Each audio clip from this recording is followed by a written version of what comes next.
Hello साथीहरु, स्वागत छ तपाईहरुलाई मेरो मिनी ब्लगमा। र आज पनि मैले नयाँ भिडियो लिएर आएको छु। तपाईहरुले हेर्न सक्नुहुन्छ। आजको मिनी ब्लग चाहिँ म मेडिकल जानको लागि रेडी छु। मेडिकल जानको लागि चाहिँ रेडी चाहिँ हो किनकि मलाई थाइरोइड छ। मेरो ब्लड टेस्ट गर्नको लागि चाहिँ आज म मेरो बुढी जाँदै थियौं।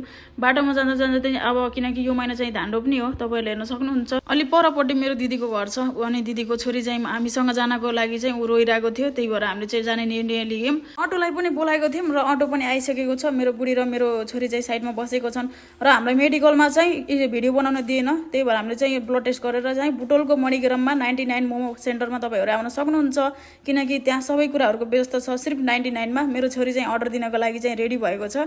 अंकलले चाहिँ नास्ता बनाउँदै हुनुहुन्थ्यो। त्यही भएर मैले चाहिँ हल्का भिडियो बनाएर बसिरहेको छु र हाम्रो नास्ताको आइसकेको छ। तपाईहरुले हेर्न सक्नुहुन्छ। मिठो मिठो छ। सिर्फ 99 मा हो। बुटोलको मणिग्राममा हजुरहरु आएर तपाईहरुले खान सक्नुहुन्छ, टेस्ट गर्न सक्नुहुन्छ। ल आजको लागि यति नै छ। तपाईहरुले भिडियोलाई हेरेर लाइक, कमेन्ट, शेयर गर्दिनु होला र आजको लागि यति नै छ। ल बाइ।